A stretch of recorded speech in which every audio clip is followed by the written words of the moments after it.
Bonjour à tous et bienvenue dans l'épisode numéro 32 de l'ALAM, le podcast qui parle d'art, de militantisme et d'entrepreneuriat. Aujourd'hui, je reçois Louise Boniel-Chalier et Margot Emrich, membres du collectif Les Volumineuses à Lyon. Je vais les laisser présenter le collectif ainsi que leurs actions et leur travail sur l'inclusivité dans le secteur musical. En attendant, si cet épisode vous plaît et que vous voulez soutenir le podcast, n'hésitez pas à vous abonner sur vos plateformes d'écoute, à mettre 5 étoiles et sur les réseaux, à liker, commenter, partager si vous le voulez. Ça m'aiderait beaucoup à visibiliser le podcast, donc merci d'avance et je vous laisse tout de suite avec notre entretien. Bonne écoute!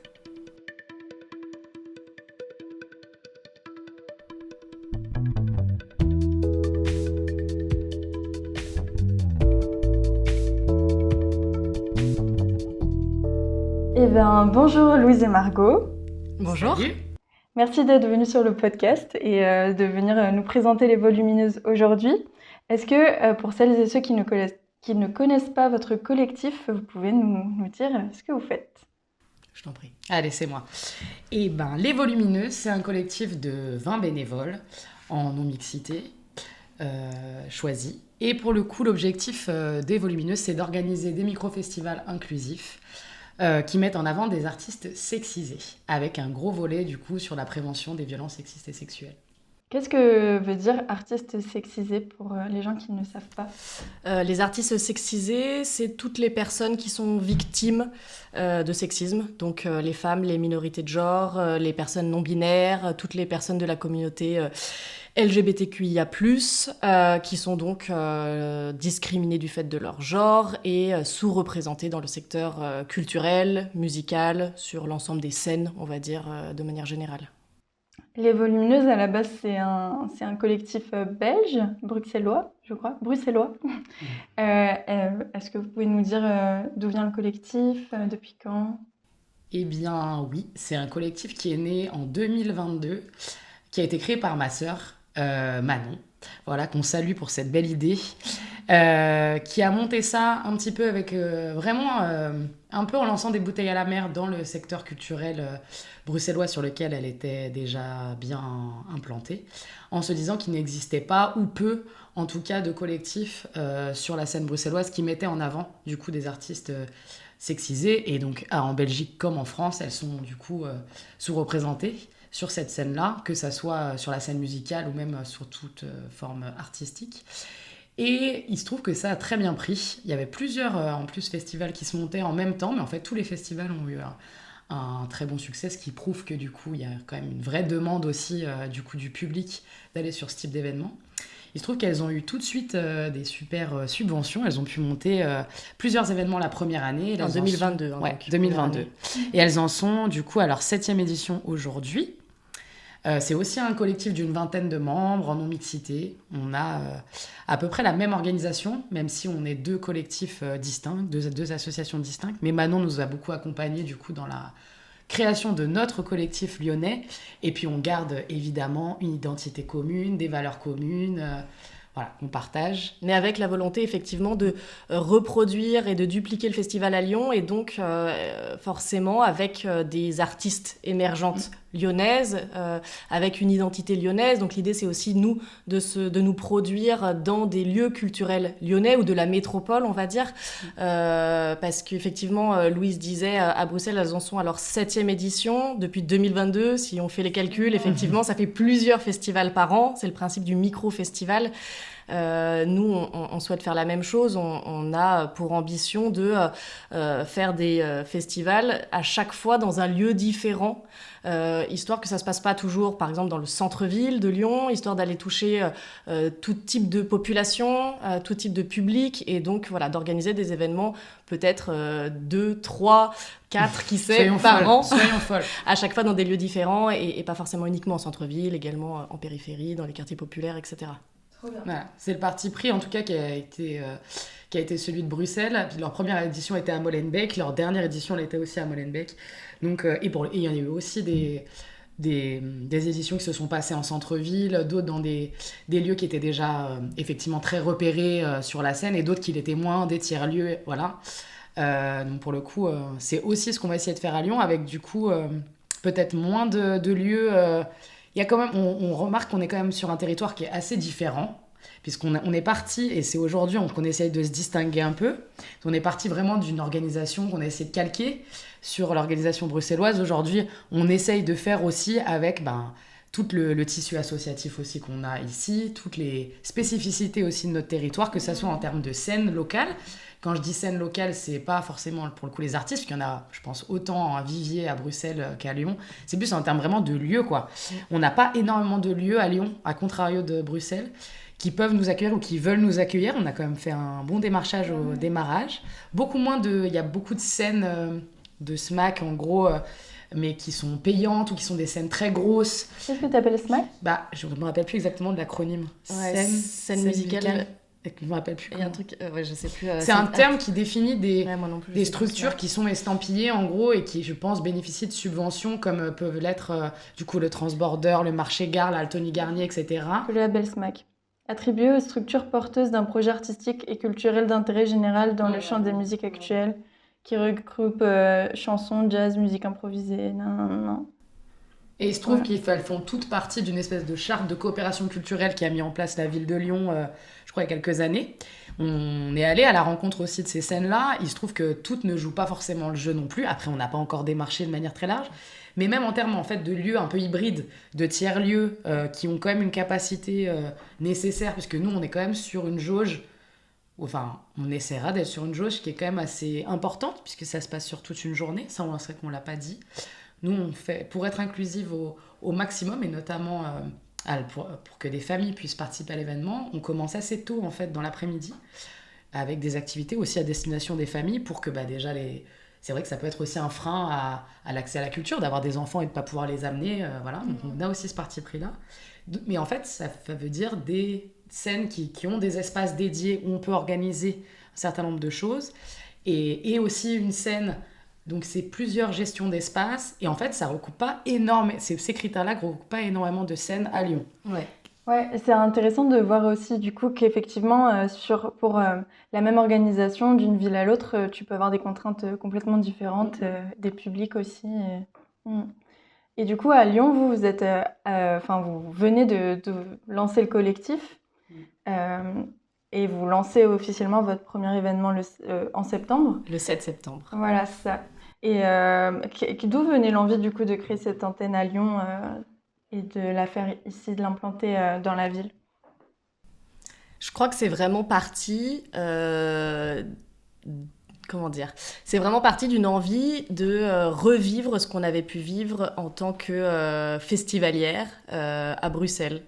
C'est vraiment le constat d'un événement dans lequel on se sent bien, qui est festif, qui est à la fois militant et festif. Et c'est vraiment un événement qui nous a séduites en fait à Bruxelles, et on s'est dit pourquoi est-ce qu'on le ferait pas chez nous. Ouais, c'est vraiment ça.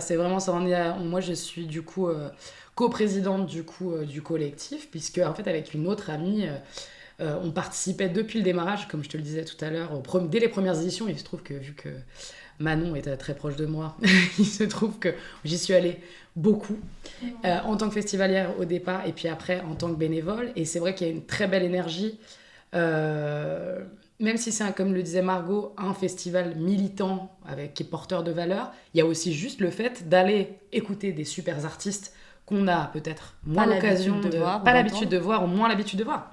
On le voit bien, même sur Lyon, on a souvent les mêmes collectifs qui tournent un peu de partout, qui sont aussi des entre-soi de mecs, donc qui sont surreprésentés. Je dis pas que leur musique est pas hyper chouette, etc., mais surtout sur la scène électro, c'est toujours les mêmes collectifs, c'est toujours les mêmes personnes.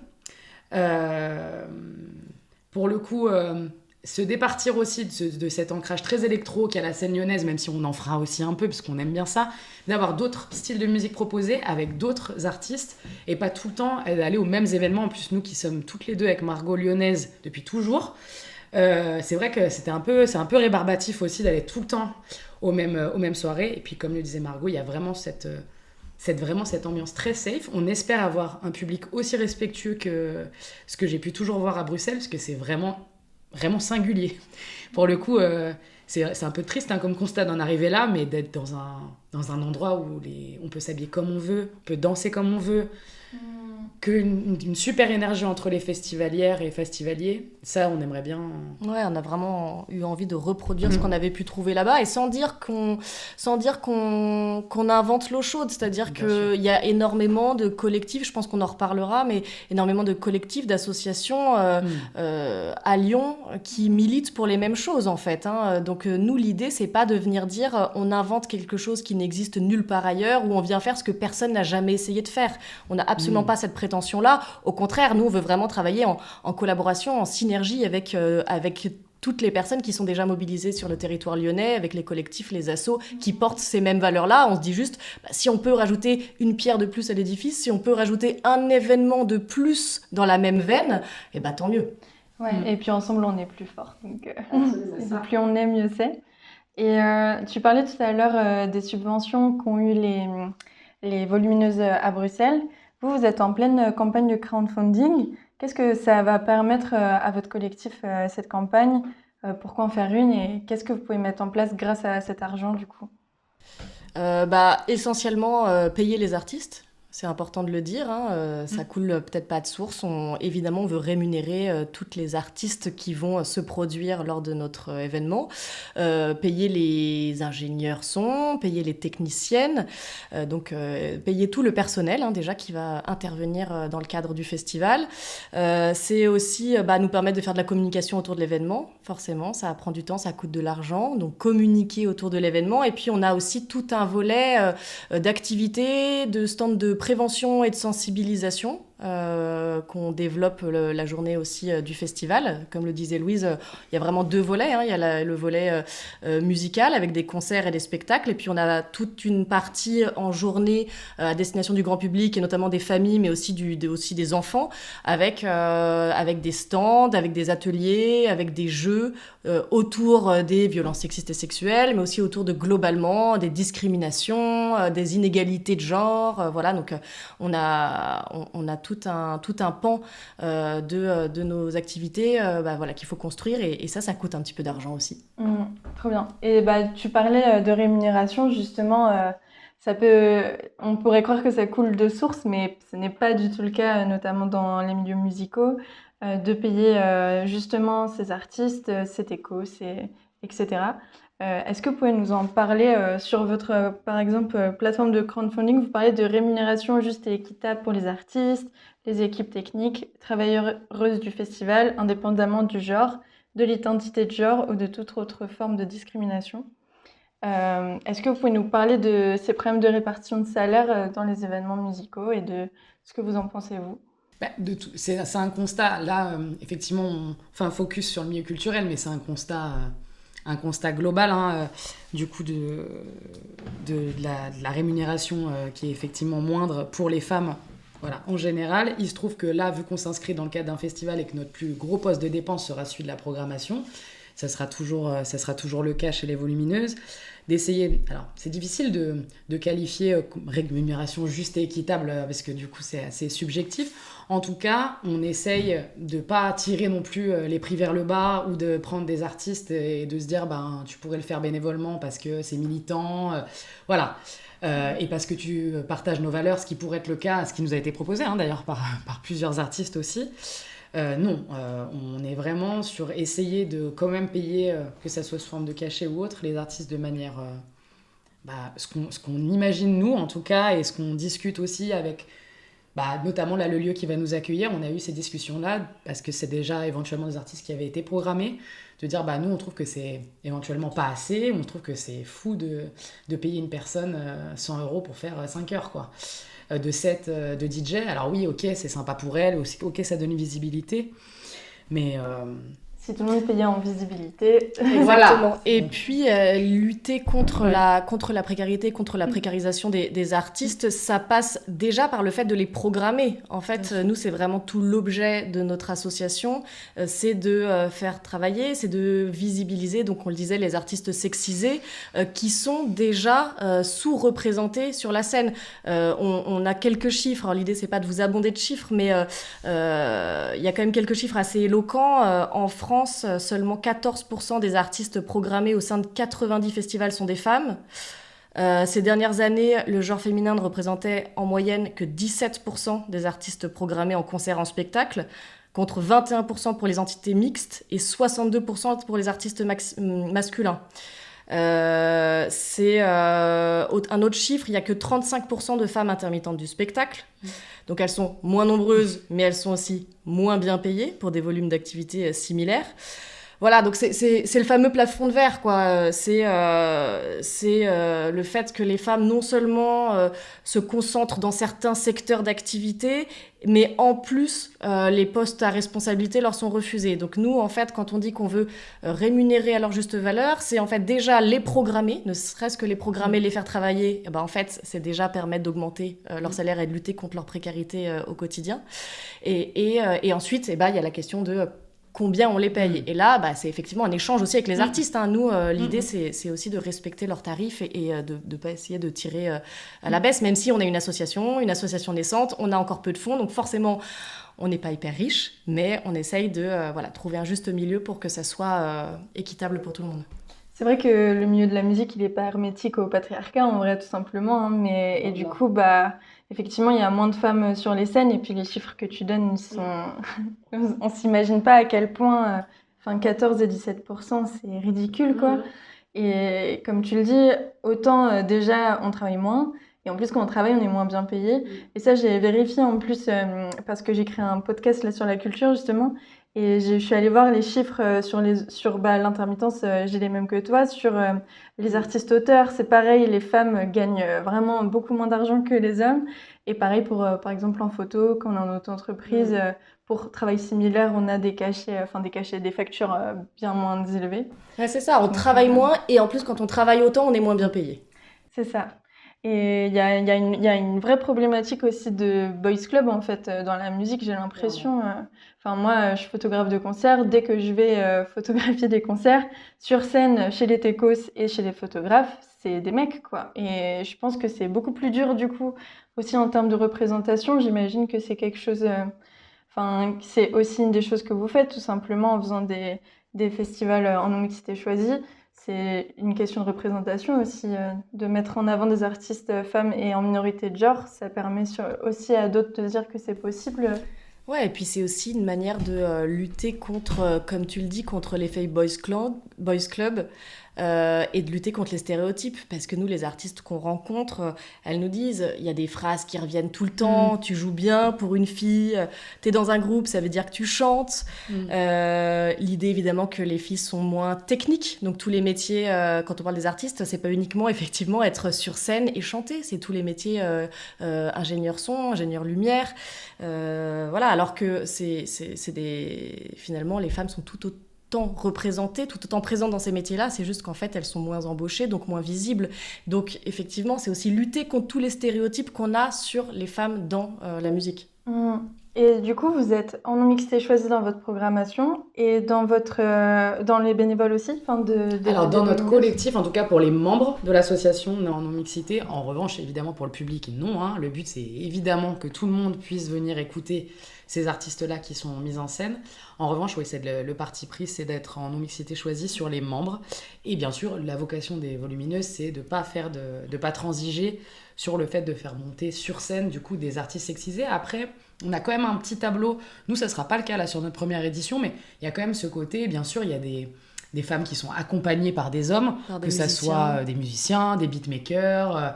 Et donc, il y a un petit tableau de parité que nous a transmis Bruxelles, donc on se sert de leurs outils, puisqu'il se trouve qu'à Bruxelles, parfois, il y a eu des femmes, mais qui étaient accompagnées. Et du coup, est-ce que la question, c'est est-ce que la femme, elle est lead, par exemple, dans son groupe est-ce qu'il y a beaucoup de musiciens derrière ou est-ce qu'il n'y en a qu'un Est-ce que... si c'est des danseurs qui... Enfin, voilà, il y a pas mal de questions à se poser, malgré tout, sur... Voilà, on veut programmer, évidemment, des artistes sexisés, mais il n'empêche qu'il peut y avoir des hommes sur scène qui les accompagnent ou qui sont en duo. Voilà, on n'exclut pas tout à fait ça non plus. Hein. Il y a aussi la question de est-ce que ce sont des hommes cis, parce oui, que dans les artistes sexisés, c'est pas forcément des femmes. Tout donc à fait, ça peut être des personnes transgenres, ça peut être... Des personnes non-binaires, oui, bien sûr. Et quel est pour vous l'apport justement de cette non-mixité-là, que ce soit du coup dans vos membres et dans vos représentations sur scène ? L'apport dans nos membres.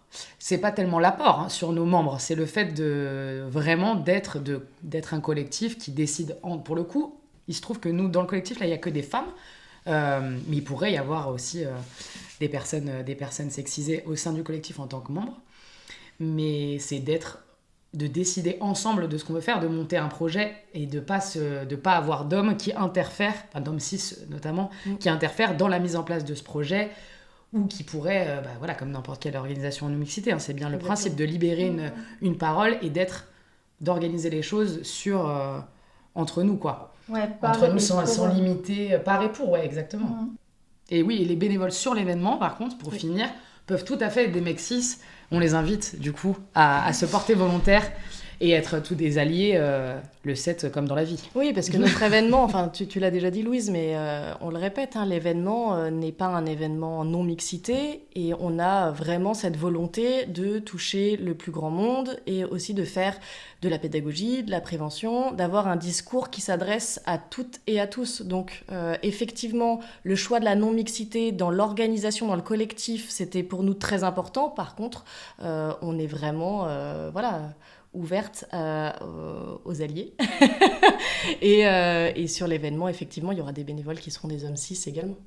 Ouais, c'est intéressant de montrer que du coup, une non-mixité dans une orga et du coup surtout des instances décisionnaires aussi, ça permet de faire parler les personnes concernées, quoi, tout simplement. C'est juste ça. Mais pour le coup, ce parti pris d'être en non-mixité sur l'organisation et le fait de programmer des femmes, notamment, ça nous a été beaucoup je sais pas si c'est plus sur Lyon là que sur Bruxelles. C'est vrai que Bruxelles, il touche beaucoup la communauté LGBTQIA+. Nous, peut-être un peu moins, parce qu'il se trouve qu'on a peut-être moins de membres de cette communauté dans l'orga. Il se trouve que nous, on relationne avec beaucoup de mecs cis qui du coup, se sentaient un peu exclus. Ou alors qui comprenaient pas la vocation du festival, etc. Mais est-ce qu'on a le droit de venir, quoi ? Est-ce qu'on a le droit de venir ? Et on se rend pas compte à quel point nous, toute notre vie en tant que femmes, on est allé à des festivals organisés par des mecs, où il y avait des mecs sur scène, on s'est jamais dit, voit les photos du festival. Dans un festival en non-mixité. On vient à un festival, et est-ce que j'ai le droit de venir en tant que meuf ? Bah non. Et en fait, nous, on a l'habitude, du coup, de venir sur ce genre d'organisation où c'est des mecs à la tech, c'est des mecs sur scène, c'est des mecs qui organisent. Et si tu regardes les photos de com, effectivement, tu vois bien que c'est ça, mais tu te dis pas que je suis exclue, parce qu'on a l'habitude de ça. Là, en fait... Pour le coup, ça a posé beaucoup de questions. Est-ce qu'on peut venir, quoi ? La question se pose. Tu te dis, mais en fait, dans les docs de com, le fait de voir un public qui peut être parfois féminin, mais il se trouve qu'à Bruxelles, des fois, elle était très mixte, et d'avoir que des artistes sur scène qui sont des artistes sexisés et les membres en non-mixité, en fait, nous, est-ce qu'on peut venir ? Mais sans dire... Et ça nous a vachement surprise. On s'est dit, c'est incroyable parce qu'à aucun moment, dans nos dossiers de présentation ou dans nos manières de parler de notre événement, à aucun moment on a dit c'est un festival réservé aux femmes, typiquement. Jamais. À aucun moment, c'est écrit. Et pourtant, c'est quand même ce que certains hommes retiennent. Ça renvoie vraiment ça. Moi, ça me choque un peu à chaque fois. Tu sais, je me dis, j'ai l'impression qu'on avance sur plein de choses et il y a des points de non-avancement sur certaines questions où on se bute à c'est ça, est-ce que je peux venir ? Ça me choque toujours un peu, tu sais, je me dis on en est là encore, c'est lourd, quoi. Ouais. C'est dommage qu'on... Et pas que de mecs qui disaient c'est un truc de nana et du coup c'est moins qualitatif ou qui dépréciaient, il y en a eu évidemment, mais même d'amis ou de gens, et je dis des hommes, mais il n'y a pas que des hommes, il y a plein de femmes qui se posent la question aussi, et qui disaient mais du coup il n'y a que des femmes. Du coup, il n'y aura que des femmes au festival. Du coup, le public, il est que féminin. Et vraiment, parce que là, je pense d'ailleurs qu'on va être obligé, même si ça vraiment, comme je dis, ça pose question de dire on n'a pas avancé là-dessus, de faire un post un peu explicatif de vous avez le droit de venir, quoi. Et même, on sera ravis. Venez voir ce que c'est un festival inclusif. Venez. Et ce que vous dites aussi, c'est le mélange du public, justement, entre un public plus jeune, un public plus familial, etc. Quel est l'intérêt de ça ? Je crois que la vocation, là je parle surtout de Bruxelles, c'est elles qui ont un peu initié cette démarche-là. C'était plus ce que je te disais au début, c'était plus d'être inclusif jusqu'au bout et de se dire qu'il y a pas mal, et notamment de femmes. Des femmes des familles monoparentales, des femmes seules, des mères seules. C'est ça, beaucoup. Et qui en fait se coupent aussi d'aller à ce type d'événements festifs, puisque en fait elles ont les enfants, et puis il se trouve que c'est le week-end, donc pas de mode de garde. Et en fait, de venir l'après-midi, le public il change un peu. En tout cas, à Bruxelles, ça s'est fait un peu comme ça. C'est-à-dire que l'après-midi, c'est effectivement un peu plus des familles. Et puis après, forcément ça devient un peu plus festif, la programmation monte un peu en intensité, et du coup les enfants évidemment s'en vont parce qu'ils vont se coucher, et là du coup le public famille ça change un peu effectivement. Je sais pas si c'est plus jeune ou moins jeune, mais en tout cas là le côté c'est un peu mixé toute la journée en termes d'âge je dirais, mais il y a un peu plus de famille l'après-midi, et pour nous c'était important de conserver ça, pour que les femmes puissent venir avec leurs enfants, les familles viennent avec leurs enfants, et aussi, voilà, la prévention sur ce volet-là est très important. Oui, c'est ça, on y a pour nous. ajouté quand même, nous, Ouais. vraiment tout un volet prévention, pédagogie, pour être capable de parler des violences sexistes et sexuelles avec évidemment un lexique et des mots adaptés aux petits. Donc, on va passer par des activités ludiques, par des jeux, par je sais pas, des petites cocottes en papier sur lesquelles il y aura des définitions. On s'appuie sur ce que fait le planning familial, on s'appuie sur ce que font un certain nombre d'associations aujourd'hui qui font énormément de prévention au quotidien sur les violences intrafamiliales. Voilà, donc il y a quand même vraiment cette volonté de pas effrayer en disant aux familles on va vous choquer et parler et balancer tous les chiffres sur l'inceste. Il y a une manière d'en parler, et on a un pôle, parce qu'on l'a pas dit, mais on a un pôle Safer qui est dédié à l'organisation de ces activités-là et de ces ateliers-là le jour de l'événement. Ok. Et vous parlez d'ailleurs d'événements safe. Comment est-ce qu'on met en place un événement le plus safe possible, en tout cas, parce qu'on n'a jamais d'événement 100% safe? Quelles sont les choses que vous mettez en place pour ça? Eh bien, pour le coup, quand on dit safe, ouais, c'est ce que tu dis, c'est-à-dire qu'un événement ne pourra jamais être 100% safe. Quand on dit safer, c'est tendre au fait qu'il soit de plus en plus safe.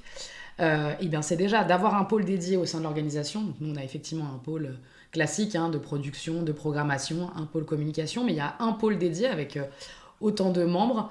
On est un peu répartis dans ces différents pôles, et la vocation première de ce pôle-là, c'est d'établir déjà une charte, qui est une charte qu'on partage avec Bruxelles, qui est une charte qui se matérialise, déjà qui est une charte entre nous, que toutes les membres signent. De partager du coup aussi ces valeurs sur l'événement, c'est-à-dire que du coup ce pôle Safer, en fait, il se matérialise sur l'événement par un stand, qui est déjà un stand, effectivement, comme le disait Margot, de prévention, où peuvent être amenés à intervenir des associations du territoire qui interviennent sur différents sujets, mais aussi du coup à créer un certain nombre d'ateliers, et Margot en a déjà beaucoup parlé, de sensibilisation, de prévention sur plein de sujets. Et ça peut être aussi un stand... Voilà, on peut venir discuter d'une chose qui s'est parlé, s'y reposer aussi si on a besoin de le faire, y trouver un certain nombre de choses, comme il se passe dans beaucoup de festivals aussi, de zones aussi un peu chill, où on peut trouver de l'eau, des chargeurs. C'est un petit peu bête de dire ça, mais en fait, c'est quand même important d'avoir ces lieux-là, où on peut aussi s'extraire aussi du festival, et aller soit discuter avec des personnes qui sont à l'écoute, aller un petit peu se reposer. Et on a du coup une care team, du coup, qui sont des membres un peu volants de ce Safer, qui tournent sur l'événement et qui vont du coup et à la rencontre des personnes pour les amener sur le stand et du coup discuter. De façon un peu proactive. Voilà, ouais, c'est ça. Mais aussi repérer, en plus évidemment de l'équipe de sécurité, des comportements qui pourraient être inappropriés sur l'événement, des personnes qui pourraient se sentir mal, des personnes qui pourraient être...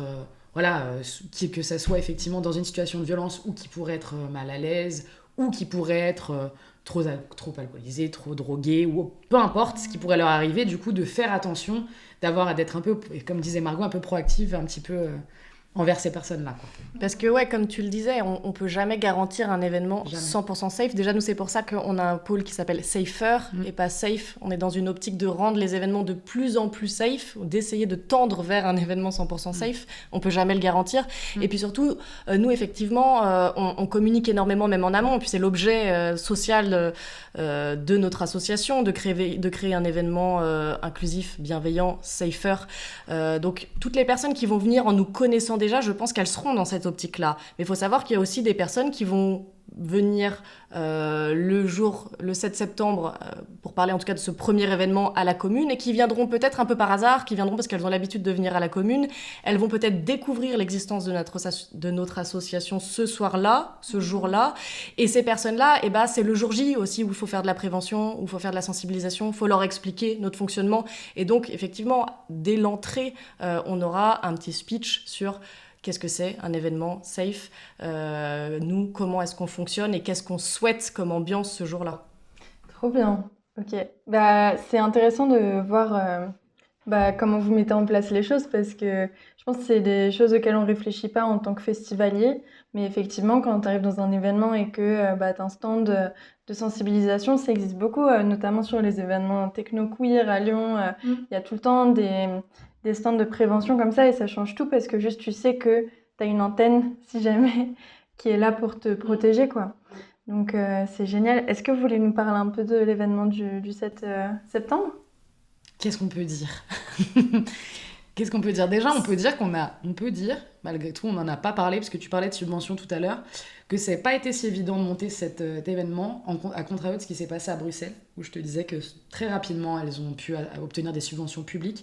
Et nous, on a pensé, naïvement, qu'on allait s'inscrire dans la même chose, et du coup de se dire, bon bah voilà, on va pas forcément avoir toutes les subventions qu'on aimerait cette année, mais en tout cas, on va aller à la rencontre des partenaires, et on va répondre à des appels à projets, et on aura de quoi faire notre premier événement, Voilà. avec du coup ce financement qui est public et on pense être celui qui est le plus approprié pour réaliser ce genre d'événement. Il se trouve que non. Il se trouve qu'on a réalisé que les premières éditions d'événements sont très rarement, quasiment jamais subventionnées, que ce soit à l'échelle de la ville ou de la métropole. L'ensemble des partenaires nous ont expliqué qu'ils recevaient tellement de demandes de nouvelles éditions, de nouveaux festivals ou de nouvelles associations qui se créent, que c'est très compliqué de subventionner tout le monde. Donc en fait, on nous a un petit peu répondu faites vos preuves. Parvenez à organiser une première édition, même si elle n'est pas gigantesque. Faites quelque chose, même si c'est à petite échelle, mais faites-le. Et vous pourrez compter sur des subventions les années d'après. Donc déjà, il a fallu qu'on s'assoie sur l'argent public. Et qu'on mette aussi... qu'on choisisse aussi un lieu qui rentre dans notre budget prévisionnel, qui a du coup beaucoup évolué en fonction des sources de financement qu'on pensait possible. Donc il y a eu beaucoup d'ascenseurs émotionnels dans cette recherche de financement, puisqu'avec Margot, on fait partie en plus du pôle production qui a pour une de ses vocations d'aller notamment lever des fonds. Il se trouve qu'on a lancé le crowdfunding qui a bien marché et qu'on a aussi, on va avoir des sponsors mécènes d'entreprises qui vont nous permettre de boucler le budget avec une édition qui sera peut-être plus à minima que ce qu'on aurait souhaité. Et encore. Avec, pour le coup, par rapport à ce qu'on avait prévu et par rapport au lieu, on a la chance d'avoir un lieu qui nous met à disposition les espaces et qui ne nous les fait pas payer. Donc effectivement, ça va se passer à la commune, dans le 7e arrondissement de Lyon, de 15h à minuit et demi, 1h. La commune c'est pas sa vocation première du coup d'être une scène, hein. On le sait, donc pour le coup, c'était pas idéal pour nous, mais il se trouve que les équipes sont super, qui nous mettent à disposition ces différents espaces qui sont celui du lieu dit. Du coup, c'est un espace qui loue ou qui met à disposition d'entreprises, d'associations. Et ce lieu-là nous permettra du coup d'avoir nos stands, notamment le Safer, mais aussi éventuellement on pensait plutôt à une expo, il y aura peut-être de la diffusion vidéo, il y aura peut-être un stand de tatouage, il y a toujours un stand paillettes. Chez les volumineuses, c'est un petit peu l'identité aussi, c'est très paillettes. On n'a pas parlé un peu on en parlera aussi peut-être là dans la discussion je ne sais pas comment vous faire ressentir, ce qui est difficile quand même pour nous de le verbaliser, de l'ambiance et de la couleur qu'on veut donner à l'événement. Donc ça se passe par la prog, mais pas que. Il y a quand même une communication qui est particulière, des volumineuses qui se veut quand même un peu sexy, un peu shiny, etc. Donc ça, c'est vraiment un truc qu'on a gardé de Bruxelles et qu'on aime bien, d'où le stand paillettes, bien sûr. Et effectivement, c'est un événement qui se déroule de 15h à 1h du matin avec, en tout, on aura 5 artistes programmés, un spectacle, et parmi les 5 artistes, on termine par un DJ set. Donc ça va aller crescendo en fait dans la programmation et dans l'intensité musicale avec les premiers artistes, on va dire, plus chill, qui vont démarrer vers 16h, 16h30, et puis elles vont se succéder jusqu'à minuit et demi, 1h avec un DJ set. De folie, bien sûr. On vous révèle pas tout maintenant, mais... Et du coup, en même temps, auront lieu ces fameux ateliers. En fait, cette zone-là ouvre vers 15h et elle se ferme vers 19h à peu près, sachant que on délocalisera, à ce moment-là où l'espace du lieu diffère, on délocalisera du coup le stand Safer, parce qu'il faut toujours qu'il reste ouvert sur la soirée. Peut-être qu'on gardera quand même un peu de paillettes. Bien sûr. Voilà. Mais en tout cas, voilà, belle programmation qui est déjà dans les tuyaux. Et ça montre bien le double impact que vous cherchez à avoir, j'ai l'impression, de autant un peu changer les choses dans le secteur musical pour les artistes femmes et minorités de genre, mais aussi avoir un impact pédagogique sur le public, parce que ça va ensemble, un public aussi peut-être plus éduqué à ces questions-là, pourra aussi consommer une musique en conscience de ces questions-là. La pédagogie dans votre collectif, c'est quelque chose d'hyper important aussi, du coup, en termes d'action. Ouais, c'est très important. Et en même temps, des fois, on se dit, il faut qu'on revienne aussi à la base de notre organisation, qui est d'organiser aussi du festival, des moments festifs. Il faut aussi qu'on y donne, qu'on donne l'envie aux gens de venir aussi pour venir faire la fête. Alors bien sûr, venir faire la fête de façon plus safe, trouver une information, trouver aussi, quand on vient la chercher ou pas, de la prévention, tout ce qu'on a dit, sur différents sujets, mais aussi venir faire la fête, et aussi venir écouter des artistes, et aussi venir danser. Et c'est quand même ça la vocation aussi de ces événements-là. Même si on y vient avec ses enfants, d'ailleurs, l'après-midi, même si on y vient qu'un moment, le but, c'est aussi de se retrouver dans un moment festif. C'est pas qu'un espace militant, même si, évidemment, pour nous, c'est très important que ça le soit aussi. J'ai une petite question, d'ailleurs, sur la programmation. C'est quoi vos critères, du coup, de recrutement? Comment vous trouvez vos artistes? Je sais pas ce qu'on va répondre à ça. Si. Non, mais c'est-à-dire que nous, on fait pas partie du pôle programmation. Ça veut pas dire qu'on n'a pas un regard sur les artistes qui ont été programmés. C'est encore en train d'être finalisé, donc on peut pas tout vous dévoiler. On avait quand même une envie de prioriser des artistes émergentes de la scène lyonnaise. Donc la notion d'émergence, elle est importante parce que nous, on veut aussi aider des jeunes artistes à se lancer, donc être une forme de tremplin. Mais on a aussi des artistes qui seront plus confirmés et qui vont être nos têtes d'affiche pour aussi faire venir du monde, faire venir leur public. Donc on voulait déjà avoir un petit peu ces deux aspects, c'est-à-dire des artistes peut-être plus jeunes, moins expérimentés, ancrés localement, et puis des artistes peut-être un peu plus confirmés, mais qui peuvent aussi montrer, en fait, là encore, qu'on peut avoir des femmes rappeuses qui envoient autant que des hommes. C'est hyper cliché, mais en fait, c'est important, quoi. Donc il fallait vraiment un petit peu jongler sur ces deux tableaux, et puis après... c'était aussi selon nos sensibilités musicales. Là, on s'est un peu mis autour de la table en disant qu'est-ce qu'on aime bien, qu'est-ce qui va nous faire bouger, qu'est-ce qui va faire bouger le public. Donc après, on s'est appuyé sur... je dis on, c'est vraiment notre pôle programmation qui a fait tout ce travail. Attention, moi, pour le coup, nous deux, on n'a absolument pas été à l'origine de la sélection. On a validé ensuite. On a validé collectivement. Mais voilà, on s'est appuyé sur un réseau, pareil, là aussi, en passant par les partenaires à Lyon, par d'autres assos, par d'autres équipes qui ont l'habitude d'organiser des festivals et qui nous ont parfois partagé leur carnet d'adresses. Et ensuite, c'était des séances d'écoute, c'était des prises de contact.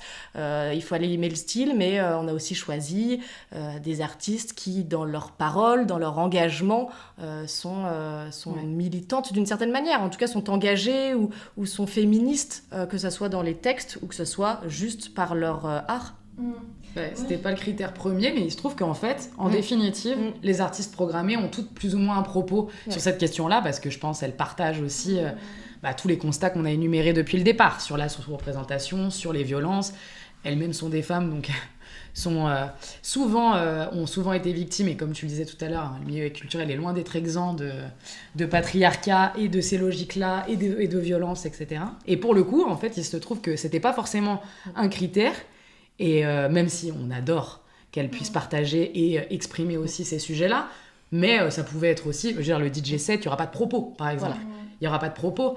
Mais malgré tout, c'est des personnes, et même des DJ, pour le coup, qui n'ont pas un propos à travers leur texte, qui sont engagés et du coup, ce qui font plaisir à programmer et du coup, plaisir dans l'échange. Et puis le simple fait que ces personnes-là, que ces artistes aient eu envie de participer à notre festival, c'est qu'elles partageaient nos valeurs.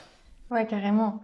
Et c'est un truc qu'on se dit beaucoup avec nos potes, c'est de se dire, en fait, si le réseau est discriminatoire, il faut construire un contre-réseau, en fait. Et des événements comme les vôtres, ça peut être carrément l'occasion de rencontrer d'autres artistes, former des groupes, rencontrer des équipes, des techos, des programmateurs, etc. Et se donner de la force entre vous et faire monter les gens comme ça aussi, quoi. Nous, on découvre en plus. Pour le coup, on découvre parce qu'on vient pas du tout du secteur culturel. Alors, avec Margot et même dans notre collectif, très peu. Donc on n'a pas de parti pris, on n'a pas, on en a, mais je veux dire, on n'a pas d'amis, parce que ça fonctionne toujours un peu comme ça, c'est systémique, c'est-à-dire le groupe peut effectivement être un groupe de mecs, et du coup il est pote avec un texon, il est pote avec un ingé lumière, du coup ils tournent tout le temps ensemble, ils vont être potes avec d'autres gars qui vont prendre le même texon, qui vont toujours booker les mêmes choses, toujours les tourneurs vont toujours tourner leurs potes, et ça, c'est ce système-là. Il se trouve que nous, déjà, partant du postulat qu'on veut pas le faire, et en plus ne connaissant personne... Et en plus, on n'avait pas forcément on n'avait pas le réseau, mais Non. par contre, on a été hyper aidés, accompagnés, soutenus, guidés par des collectifs lyonnais, quoi. Et même des lieux. Et même des lieux. Pour le coup, les carnets d'adresses sont énormes. Moi, je me suis presque rendu compte qu'il y avait beaucoup de nanas alors, sur la scène électro, mais pas que. Alors, il y a des annuaires, du coup, qui répertorient aujourd'hui ces artistes-là. Mais en fait, elles sont hyper nombreuses. Donc, on a presque l'embarras du choix, en fait, que de programmer des artistes, que ce soit émergentes. Et encore là, on n'est pas sur une scène ouverte. Hein. On est vraiment sur des artistes qui ont l'habitude de se produire sur scène, même si elles sont émergentes. On n'est pas sur « je viens tester quelque chose » non plus. Hein. La vocation, c'est quand même de programmer des artistes qui ont envie de vraiment de se produire, qu'elles soient effectivement émergentes ou un peu plus confirmées. Mais il y en a plein. Et qu'il y en avait plein qui auraient pu travailler avec nous. Donc on espère qu'il y aura plein de volumineuses pour les programmer toutes. Voilà, et ça montre bien qu'on peut pas dire, enfin les festivals peuvent pas dire ah mais il n'y a pas assez de demandes. Énormément. C'est pas vrai. Et encore, c'est ça, là donc dans notre line-up, on a quand même une Parisienne, on peut le dire, on vous dit pas qui, mais on a une Parisienne. Mais on aurait pu aussi... Comme quoi, on n'est pas sectaire. Comme quoi. Et on aurait pu aussi, et peut-être qu'on le fera à l'avenir, prendre des Bruxelloises. Parce que pour le coup, on a vu des artistes dingos à Bruxelles, vraiment, qui en plus parfois parlent d'autres langues. Enfin bon, voilà, donc il y avait vraiment une richesse aussi multiculturelle à Bruxelles qu'on trouve aussi ici, mais une richesse d'artistes vraiment incroyable. Donc peut-être qu'on le fera aussi, mais ne serait-ce qu'à Lyon, le vivier d'artistes est déjà énorme, quoi. Carrément. Et là, on parle de création d'événements. Vous créez d'autres types d'événements, comme vous avez fait par exemple une table ronde au début de l'année. Je ne sais pas si c'est quelque chose qui va revenir ou pas dans votre activité. Est-ce que vous pouvez nous en parler ? Oui, alors effectivement, on a organisé cette première table ronde sur la question de l'inclusivité dans le secteur musical. C'est quelque chose, c'est pas forcément le cœur de notre activité. Le cœur, c'est vraiment l'organisation des micro-festivals. Par contre, l'objectif, c'est vraiment de parler de ce qu'on fait et, encore une fois, d'être en lien avec les autres acteurs, avec les autres collectifs, donc de participer à des événements en commun, ça c'est important. Et puis, encore une fois, on veut s'adresser au grand public, donc l'idée de la table ronde, c'est aussi de rendre accessible notre propos à des personnes qui ne travaillent pas dans le secteur culturel et musical. L'objectif, c'est aussi d'interpeller les partenaires, les institutions publiques, parce que ce sont elles qui créent les politiques publiques. Donc, en fait, on a aussi besoin de s'adresser à ces personnes-là. Et je pense que les tables rondes, ou en tout cas ces formes de communication-là, sont aussi à l'intention des partenaires, des décideurs politiques et du grand public.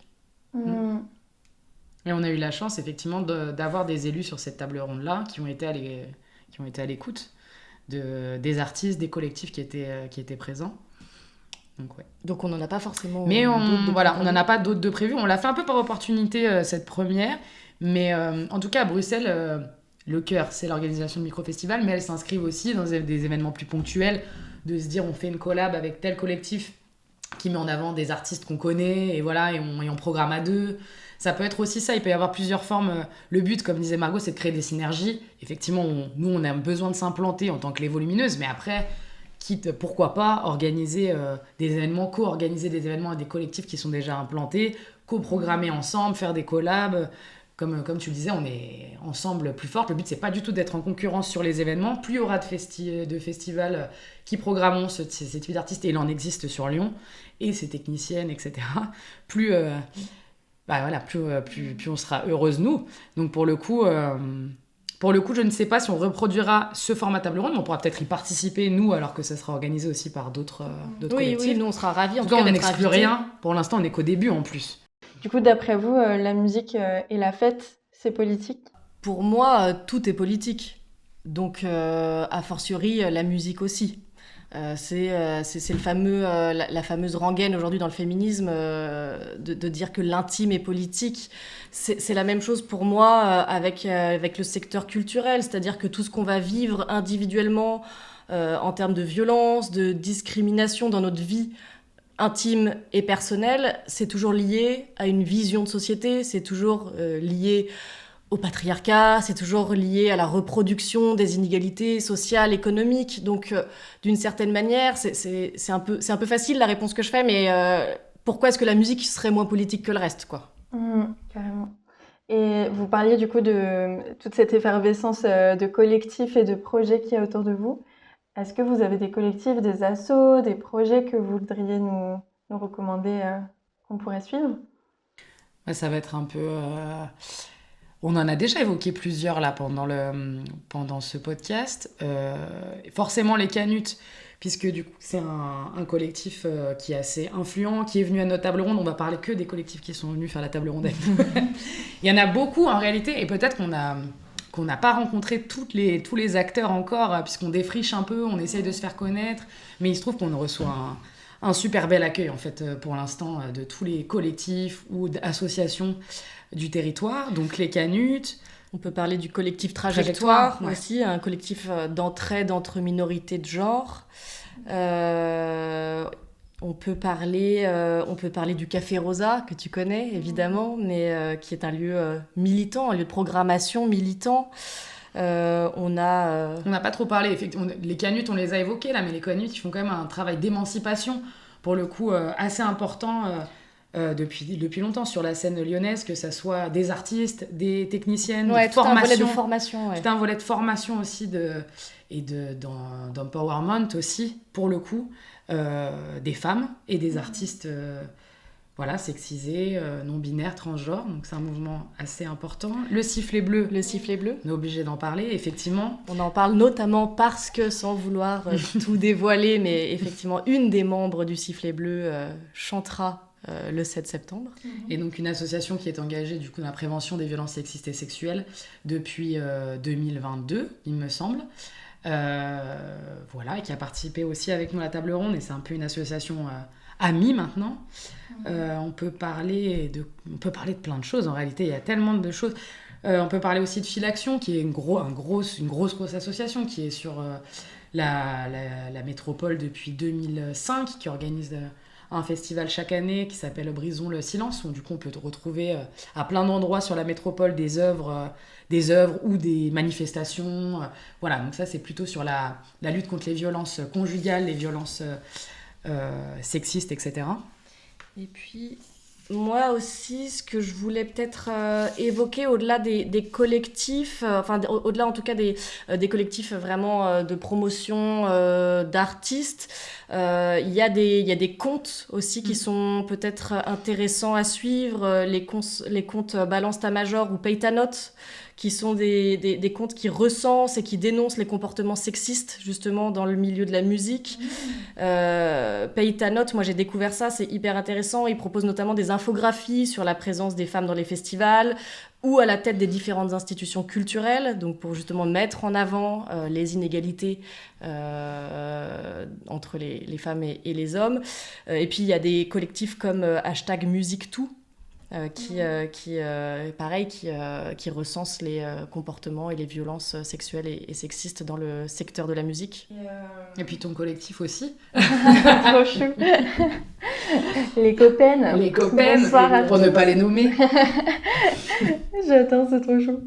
Moi, il y avait d'ailleurs, là, en parlant de collectif et de mobilisation, je sais pas si vous avez vu passer, mais j'ai vu passer le Front électronique. Je sais pas si vous avez vu. C'est trop bien, c'est un appel à mobilisation qui s'est transformé, j'ai l'impression, en collectif. Du coup, des musiques électroniques par rapport aux législatives, etc. Parce que du coup, on enregistre ce podcast le 1er juillet, le deuxième tour c'est dans 6 jours. Et la diffusion, on sera... Pas, tout le monde. On sait pas. Oui, c'est ça, la diffusion, ça va être quelque chose. Du coup, justement, le Front des musiques électroniques, c'est plein de collectifs et d'actrices du milieu des musiques électroniques, mais engagés sur les thématiques justement de minorité de genre, les thématiques du racisme dans le milieu musical, etc. etc. Et du coup, ils ont fait des talks sur... là, ils ont mis en place même des talks sur...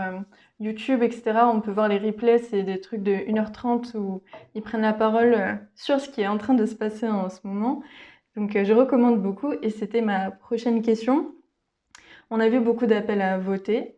Vous avez pris pour le coup quand même parti clairement pour le Front populaire. Il y a plein de gens qui ont simplement appelé à voter ou à voter contre l'extrême droite ou contre les extrêmes. Bref. Pourquoi avoir fait ce choix et en quoi, d'après vous, l'extrême droite au pouvoir serait un danger pour la culture ? On s'est questionné collectivement sur le fait de prendre la parole et de prendre position sur les réseaux sociaux. On a voté entre nous pour décider. On est hyper démocratique, même entre nous à l'intérieur de l'organisation. On est une organisation hyper horizontale, donc il n'y a pas de chef. Mais honnêtement, ça nous a semblé assez inévitable, tout simplement parce que le Rassemblement national n'est pas un parti comme les autres. Il faut le dire et le redire. Nous, en tout cas, ça nous semblait indispensable de le rappeler. On a aussi fait ce choix parce qu'on a toutes pu constater une énorme libération de la parole ces dernières semaines, depuis le 9 juin, la libération d'une parole raciste, homophobe, complètement décomplexée, xénophobe. Donc face à ce constat, on s'est dit qu'à notre petite échelle, c'était important d'appeler au vote.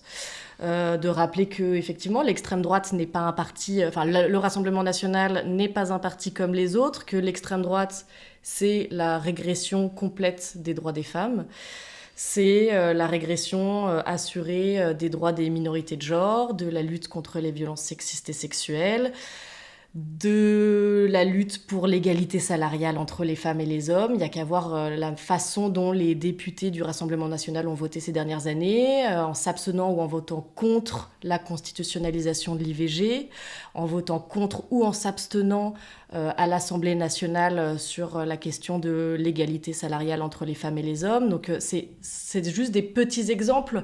En 2022, Marine Le Pen avait ouvertement déclaré qu'elle couperait les subventions des associations féministes qui luttent contre les VSS. C'est vrai qu'on oublie vite en vrai.